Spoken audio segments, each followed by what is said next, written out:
ایسے ایسے بچے جن کو بولنا نہیں آتا، ناک صاف کرنی نہیں آتی، وہ بھی اپنے سینے میں قرآن اٹھائے پھرتے ہیں۔ اور سنو، ابراہیم علیہ السلام نے جب بیت اللہ تعمیر کر دیا، جبرائیل علیہ السلام آئے، ابراہیم تیرے ہاتھ میں کیا ہے؟ ایک پتھر باقی رہ گیا، یہ کہاں لگانا ہے؟ کہا جگہ ہی کوئی نہیں رہی، جگہ کوئی نہیں رہی۔ کہ اس کا کیا کرو گے؟ کہ اللہ سے پوچھ اس پتھر کا کیا کروں؟ آج جو بکواس کرتے پھرتے ہیں مسجدوں کی رجسٹری نہیں کریں گے، آج جو کہتے پھرتے ہیں مدرسوں کی رجسٹری نہیں کریں گے، مدرسہ کے لیے NOC لینا پڑے گا، مدارس بند کر دیں گے، مسجدیں بند کر دیں گے، تم اللہ بلڈوزریں کروا دو، جو اللہ نے لکھ دیا وہ کرے گا۔ اللہ کے پیغمبر ابراہیم علیہ السلام کو حکم ہوا، جبرائیل کہنے لگے، اور بعض روایت میں کہ جبرائیل علیہ السلام اللہ کی طرف سے آرڈر لائے کہ اللہ کے نبی ذرا مجھے پتھر دیجیے نا، یا ابراہیم علیہ السلام کے دونوں روایت ملتی ہیں۔ ابراہیم علیہ السلام نے وہ پتھر اپنے ہاتھ میں لیا اور یوں کر کے اپنے ہاتھوں سے رگڑا، جب بریٹا بن گیا تو یوں ہوا میں اڑا کر پھونک مار دی۔ فرمایا ابراہیم یہ تیری پھونک ہے، صرف میں اسے عرب کی وادی میں نہیں عرب و عجم تک پہنچا دوں گا، اس سے جتنے بھی ذرے اڑے، ان ذروں سے ذرے جہاں جہاں گرے ہیں وہاں وہاں مسجدیں نہ بنا دوں، میں قیامت ہی نہیں آنے دوں گا۔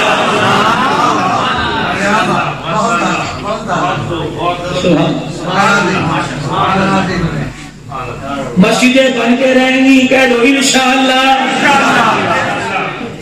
تم نہیں کوئی اور بنا دے گا، کوئی اور بنا دے گا، تمہاری نسلوں میں پتہ نہیں اللہ نے اسے کس کے سر پہ سجایا، پتہ نہیں کون بنائے گا، لیکن جہاں جہاں بھوک لگی وہ ذرہ اڑا، پتہ نہیں ہوا کہاں کہاں لے کے گئی۔ اللہ اکبر، نتھو والا والو تم کتنے مقدروں والے ہو، اللہ اکبر۔ حافظ جی حبیب اختر رحمت اللہ علیہ، رائے پوری رحمت اللہ علیہ، لگتا ہے انہیں بھی رائے پور کا فیض تھا۔ اللہ اکبر میرے عزیزوں، ایک جانچ اور میرا ایمان ہے، رائے پور کا فیض آ گیا، خدا کی قسم رنگ دکھا کے چلا گیا۔ رائے پور کا فیض حاجی عبد الوہاب پہ پڑا، دنیا کے اندر عبد الوہاب ہو گیا۔ رائے پور کا فیض، رائے پوری کا فیض حافظ جی حبیب پہ پڑا۔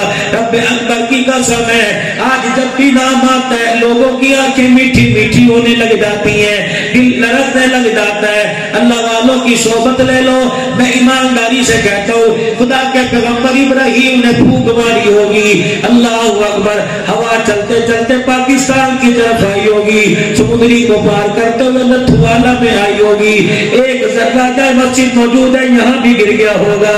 رب ذوالجلال کی قسم ہے کہ آج جو مسجد بنی تم یہاں بیٹھے ہو، اللہ کا وعدہ ہے او لوگوں اس مسجد کے بنانے میں ساتھ دے دو، اس مسجد کے بنانے میں اپنا حصہ ڈال لو، اور جہاں جہاں مسجد کی بنیاد پڑ رہی ہو، جب اینٹیں لا کے رکھ دی گئی ہو، جب لکھ دیا گیا ہو مسجد زیر تعمیر ہے، تو اپنا 100 روپیہ اپنا 200 روپیہ لگا لے۔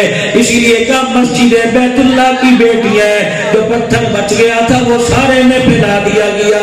جیسے میرے عزیزوں ہر آدمی کی نسبت اپنے خاندان کے ساتھ ہے، اسی طرح ان مسجد کی نسبت بیت اللہ کے ساتھ ہے۔ بیت اللہ اللہ کا گھر بنا دیا گیا، مسجد کی ماں بنا دیا گیا، اور مسجد بیت اللہ کی بیٹیاں بنا دی گئی ہیں۔